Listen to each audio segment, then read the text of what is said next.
2 number হ'ল আপোনাৰ ব্যৱসায়। ব্যৱসায়ত মনোযোগ দিব লাগিব। বাণিজ্যে বসতি লক্ষ্মী।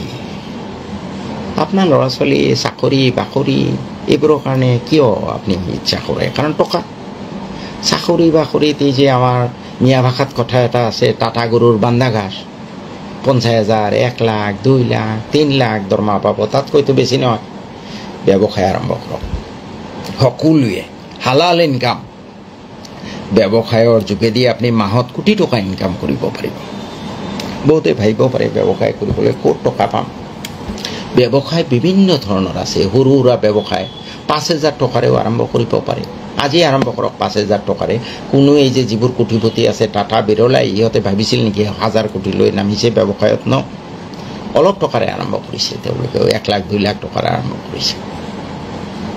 গতিকে ব্যৱসায়, সৰু সুৰা ব্যৱসায়, বিভিন্ন ধৰণৰ ব্যৱসায়, ইমান ক'ব নোৱাৰিম। আপুনি ৰাতি ভাবিব শুই পেলাই যে আমাৰ এই অঞ্চলত ধৰি লওক মন্দিয়া বা কলগাছিয়া, গুৱাহাটীৰ পৰা কি কি বস্তু আহে। দিল্লীৰ চিত্ৰত যদি চাওঁ, ইহুদীসকলৰ এই ব্ৰেইন, মেধা, তেওঁলোকৰ বেলেগ নাই। এইটো ইউজ কৰি ইমান ব্যৱসায় গোটেই বিশ্বত, অস্ত্ৰ শস্ত্ৰ তেওঁলোকে বিক্ৰী কৰে, মেডিকেল টেকনলজি, মেডিকেল মেচিন তেওঁলোকে বিক্ৰী কৰে, ইঞ্জিনিয়াৰিং মেচিন তেওঁলোকে বিক্ৰী কৰে। গতিকে এই ব্যৱসায়ত মনোযোগ দিব লাগিব। সৰু ব্যৱসায়ৰ পৰা আৰম্ভ কৰি ডাঙৰ ব্যৱসায়লৈ। 2 নম্বৰত, ব্যৱসায়ৰ ভিতৰত আমাৰ তাতেতো কৃষিজাত সামগ্ৰী ইমান ওলায়। সৰু সৰু প্ৰচেছিং ইউনিট, আপুনি ডাঙৰ ইউনিট কোটি টকীয়াত নাযাব। ধৰি লওক বাদাম বা আমাৰ বিভিন্ন দালি, মাহৰ দালি, জাষ্ট এই বাকলিটো গুচাবলৈ বৰ বেছি ডাঙৰ মেচিনৰ দৰকাৰ নাই। তাৰপিছত পেকেটিং কৰক, খুব পইচা নালাগে এইবোৰত। 2-4 জনৰতো আছে লাখ টকা 2 লাখ টকা খৰচ কৰিব পৰা ক্ষমতা। বিভিন্ন ধৰণৰ সৰু ডাঙৰ মেচিন আছে। আমি বোলে বাদামটো অকল বাকলি গুচাই পেকেটিং কৰি বিক্ৰী কৰিম, দালিটো বাকলি গুচাই পেকেটিং কৰি, এইখিনিকে আৰম্ভ কৰকচোন। লাহে লাহে তাৰ পৰা বিভিন্ন প্ৰডাক্টছ আৰম্ভ কৰিব। ধানটো বোলে ধান হিচাপে বিক্ৰী নকৰোঁ, আমি চাউল বনাম, পিঠা বনাম, মুড়ি বনাম, চিৰা বনাম, বিক্ৰী কৰিম। এই ধৰণৰ ব্যৱসায় আৰম্ভ কৰক। প্ৰথমে ডাঙৰ মেচিন ল'ব নোৱাৰিব, লাহে লাহে পাৰিব। তাৰপিছত আপোনাৰ এক্সপৰ্ট ইম্পৰ্ট। আমাৰ যে এই যে আলুবোৰ বিক্ৰী হয়, মাকৈ বিক্ৰী হয়, দামটো নাপাওঁ। কিলোত 20 টকা মাকৈ। কিন্তু সেই মাকৈ 5 ষ্টাৰ হোটেল এটা একডাল মাকৈৰ আধা দিব আপোনাৰ 600 টকা ল'ব। তাত কিলো কিমানত বিক্ৰী কৰিব পাৰিব আপুনি? সেইটো চিন্তা কৰক। দালি, আমাৰ ইয়াত মাটিমাহৰ দালিৰ ইমান এটা চাহিদা নাই, কিন্তু মিডিল বা চেণ্ট্ৰেল ইণ্ডিয়াত যাওক, ছাউদাৰ্ণ ইণ্ডিয়াত যাওক, দালিৰ কিমান চাহিদা। চব হোটেলত one of the important item is মাহৰ দালি। বিভিন্ন ধৰণে তেওঁলোকে বনায়, কিন্তু আমিতো ডাইৰেক্ট বিক্ৰী কৰি দিওঁ। আমি ফাঁকি কৰি গুড়ি কৰিও বিক্ৰী কৰিব পাৰোঁ, পেকেটিং কৰি বিক্ৰী কৰিব পাৰোঁ। এক্সপৰ্ট ইম্পৰ্ট যিটো, যে আমাৰ ইয়াৰ পৰা এক্সপৰ্ট কৰিম এইবোৰ বস্তু, ইয়াত বিক্ৰী নকৰোঁ, আমি ইন্দোৰত পঠিয়াম বা ভাৰত। আপোনাৰ ওপৰত নাৰাজ অলৰেডি, আপোনাৰ ওপৰত নামাজ পঢ়িছে, নাজাত নাপাব। ৰোজা ৰাখিছে, নাজাত নাপাব। আপুনি পাপৰ পৰা মুক্তি পাব। নামাজ নপঢ়িলে, ফৰজ নামাজ নপঢ়িলে যিখিনি পাপ হয়, সেই পাপৰ পৰা মুক্তি পাব নামাজ পঢ়িলে। কিন্তু নামাজ পঢ়িলেই যে আপোনাৰ পুণ্য হ'ব গৈছে, নামাজ পঢ়িলেই যে আপুনি পুণ্যৰ অধিকাৰী হ'ব, দ্যাট ডিপেণ্ডছ আপন আল্লাহ। নামাজ পঢ়িলে আপুনি পাপৰ পৰা মুক্তি পাব, কিন্তু পুণ্য যে পাব নট চাৰ্টেইন। ৰোজা ৰাখিলে পুণ্য যে পাব নট চাৰ্টেইন।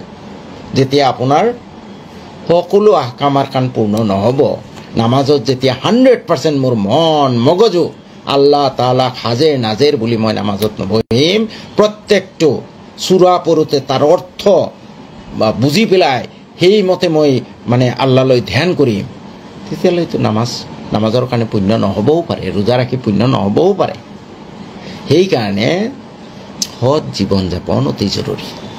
আমাৰ এই অৱস্থাৰ পৰিৱৰ্তন কৰিবলৈ হ'লে আমি নিয়ত কৰিব লাগিব, 4টা কৰ্ম কৰিব লাগিব: শিক্ষা, ব্যৱসায়, 3 নম্বৰ হ'ল সৎ জীৱন যাপন। সৎ জীৱন যাপন যদি নকৰে, তেতিয়াহ'লে 1000 কৰ্ম কৰিলেও আল্লাহে আমাৰ অৱস্থাৰ পৰিৱৰ্তন নকৰিব পাৰে, কাৰণ আল্লাহ নাৰাজ হৈ আছে নহয়।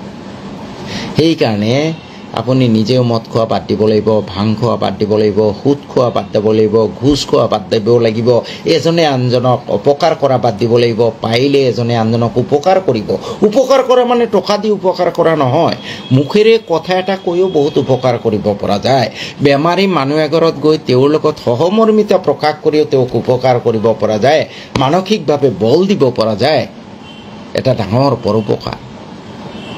গতিকে আমি এই বেয়া স্বভাৱবোৰ বাদ দিব লাগিব।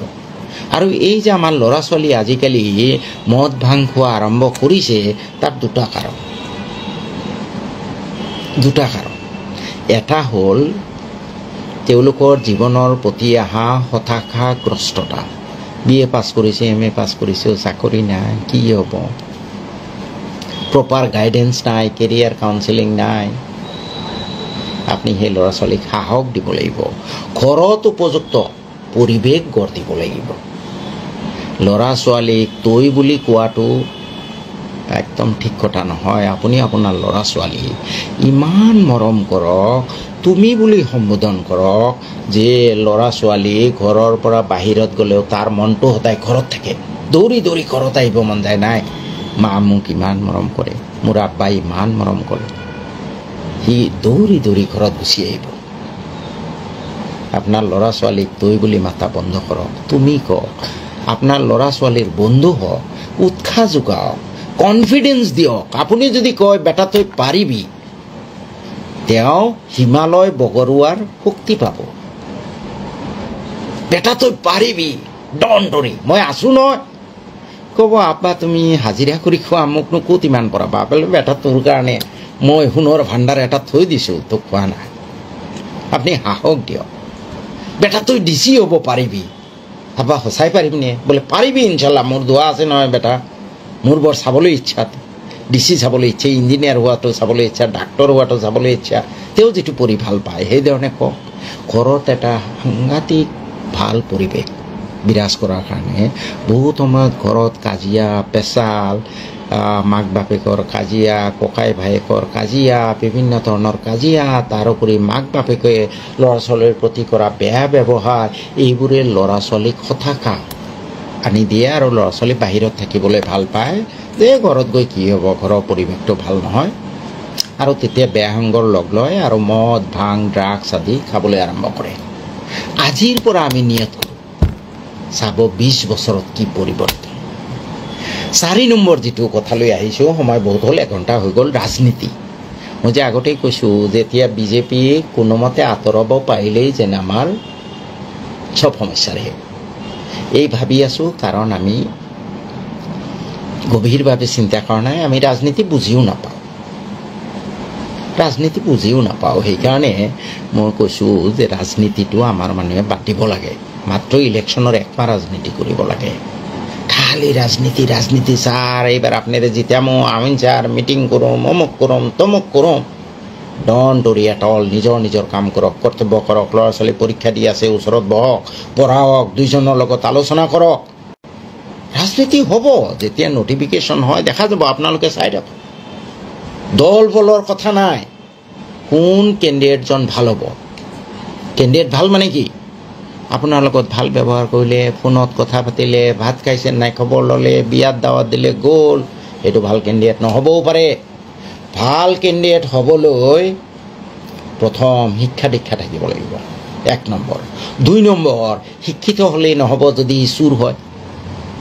ডক্টৰ শিক্ষিত মানুহ, কিন্তু সি বোলে জিন্দগীত খালি তেজ চুই খাইছে।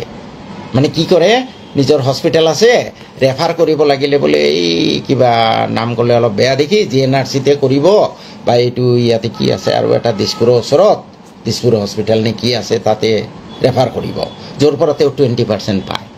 জিন্দগীত এটা পেচেণ্টৰ যিটো মাননি ফ্ৰী কৰি দিয়া নাই, সেইজন MLA হ'লে আপোনাৰ ভাল কৰিবনে? মই জাষ্ট এটা উদাহৰণ দিছোঁ।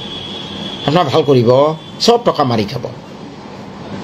গতিকে আৰু চাওক, অতীতৰ পৰা এই যে মই ক'লোঁ আমি ৰাজনীতি বুজি নাপাওঁ ভাই, ৰাজনীতি নাজানোৱেই। মিয়া মানুহ মানে 5 বছৰে ৰাজনীতিলৈ ব্যস্ত থাকে, কিন্তু আপোনালোকে বেয়া নাপাব, আনপ্লিজেণ্ট ট্ৰুথ, মিয়া ৰাজনৈতিকভাৱে আটাইতকৈ মূৰ্খ নোহোৱা হ'লে মিয়াৰ আজি এই অৱস্থা নহ'লহেঁতেন। মিয়াই কেতিয়াবাই মাটিৰ পট্টা পালেহেঁতেন, নদীৰ কন্ট্ৰোল হলহেঁতেন, ওয়াকফ সম্পত্তি উদ্ধাৰ হলহেঁতেন। আজি 15 বছৰ মই ৰাজনৈতিক ফিল্ডত আছোঁ, বিধায়ক হৈ আছোঁ। আজিলৈ মাত্ৰ এখন মিটিঙৰ বাদে ক'তো মোক কোনো ৰাইজে ডিমাণ্ড কৰা নাই। এই 15 বছৰত মাত্ৰ এখন মিটিঙত এজন মানুহে কৈছে যে ছাৰ নেক্সট টাইম আপুনি চৰকাৰত থাকিলে আমাৰ মাটিৰ পট্টা দিব।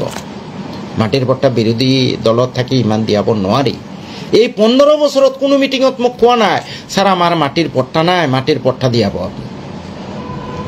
আমি মূৰ্খ নহয়, ৰাজনৈতিকভাৱে আমি মূৰ্খ। নহ'লে আমাৰ ৰাজমন্ত্ৰী 5 বছৰ থাকিলে ভাই আমি মাটিৰ পট্টা নাপালোঁ। আমাৰ মানুহে কি মন্ত্ৰী হয়? খাদ্য আৰু অসমাৰোহ বিভাগ, মাল লাগে, ঘোষ লাগে মাহেকত। আমাৰ মানুহ কি মন্ত্ৰী হয়? PWD মন্ত্ৰী হয়, ঘোষ লাগে। আমাৰ মানুহ কি মন্ত্ৰী হয়? এনেকুৱা ধৰণৰ ঘোষ খোৱা মন্ত্ৰী হয়। আমাৰ যদি ৰাজনীতি বুজি পালোহেঁতেন, আমাৰ নেতাক বাধ্য কৰালোহেঁতেন ছাৰ ৱাটাৰ ৰিচোৰ্চ মিনিষ্ট্ৰী নহ'লে ৰাজমন্ত্ৰী এই দুটা লাগিব আমাক। আৰু যদি মাইনৰিটি মন্ত্ৰী লয় ওয়াকফ সম্পত্তি 5টা হ'লে উদ্ধাৰ কৰিব। এই 3টাৰ বাদে আমাক বেলেগ মন্ত্ৰী নালাগে। এডুকেশ্যন কোনোবা দিনে আমি বিচাৰিছোনে? আমাৰ এডুকেশ্যনো মোৰ বোধে এই 3টা পোৱাৰ পিছত যদি আৰু মন্ত্ৰিত্ব পোৱা যায়, জলসম্পদ, ৰাজহ আৰু ওয়াকফ সম্পত্তি উদ্ধাৰ কৰিব পাৰিলে মাইনৰিটি 3টা, তাৰ পিছত যদি মন্ত্ৰিত্ব লাগে এডুকেশ্যন। কিন্তু আমাৰতো এই যে হাউচ পেড হ'লেও হৈ যাব, মাৰ্কেটিং বোৰ্ড হ'লেও হৈ যাব, ঘোষে লাগে, কোটি টকা ঘোষ খাব লাগে। আমাৰ নেতাই সেইটো কৰে। আমি কোনোবা দিনা নেতাক কৈছোনে যে ছাৰ মন্ত্ৰী হ'লে কিন্তু জলসম্পদ মন্ত্ৰী হ'ব লাগিব, নহ'লে ৰাজমন্ত্ৰী হ'ব লাগিব?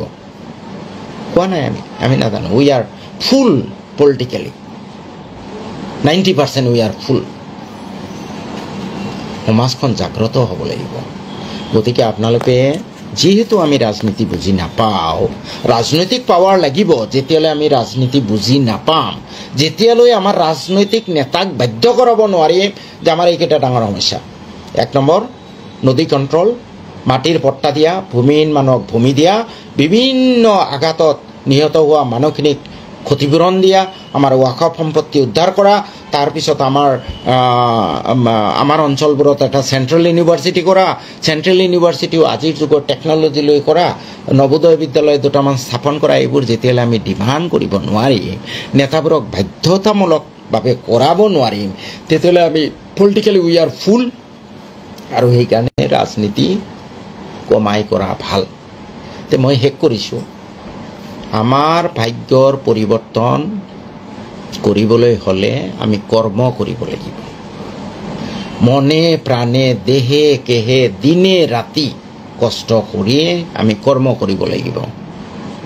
সেই কৰ্ম হ'ল শিক্ষা, সেই কৰ্ম হ'ল ব্যৱসায়, সেই কৰ্ম হ'ল সৎ জীৱন যাপন, সেই কৰ্ম হ'ল ৰাজনীতি নামত পাগল হৈ নুঘূৰা, এমাহ মাত্ৰ 5 বছৰত ৰাজনীতি কৰা। এই কৰ্ম কৰিব লাগিব আৰু আল্লাহৰ ওচৰত দোৱা কৰিব, আল্লাহ মই কৰ্ম কৰি আছোঁ, মোক কামিয়াব কৰা, আল্লাহ মদত কৰা। তেতিয়া আল্লাহ তালাই আপোনালোকৰ এই অৱস্থাৰ পৰিৱৰ্তন কৰিব। আৰু মিয়া জনগোষ্ঠী আজিও যদি জাগ্ৰত হয়, মই ভাবোঁ after 20 years the future will be yours. ভৱিষ্যত আপোনালোকৰ। যুদ্ধ আমাৰ লগত কাৰো নাই। আমাৰ যুদ্ধ আমাৰ কৰ্মৰ লগত, আমাৰ যুদ্ধ আমাৰ অৱস্থাৰ পৰিৱৰ্তনৰ লগত। কোনোবাই হিংসা কৰি আছে, তেওঁৰ পাপ হৈ আছে, ফৰগেট এবাউট ইট, মোৰ পাপ কমি যাব। কোনোবাই গালি দি আছে, মিয়া বুলি কৈছে, বাংলাদেশী বুলি কৈ আছে, কৈ থাকক। মই মোৰ কৰ্ম কৰিম, মই সৎ জীৱন যাপন কৰিম, মই এজনক পাৰিলে উপকাৰ কৰিম, অপকাৰ নকৰোঁ। মোৰ ল'ৰা ছোৱালীক ভাল শিক্ষা দীক্ষা দিম, মোৰ সমাজৰ পৰা কুসংস্কাৰবোৰ দূৰ কৰিম। সকলোৱে আহক প্ৰতিজ্ঞা কৰোঁ, ইনশাল্লাহ আমাৰ দিন ভাল হ'ব। এইখিনিকে ক'লোঁ, ভুল ত্ৰুটি হ'লে ক্ষমা কৰিব। ধন্যবাদ। আসসালামু আলাইকুম, নমস্কাৰ।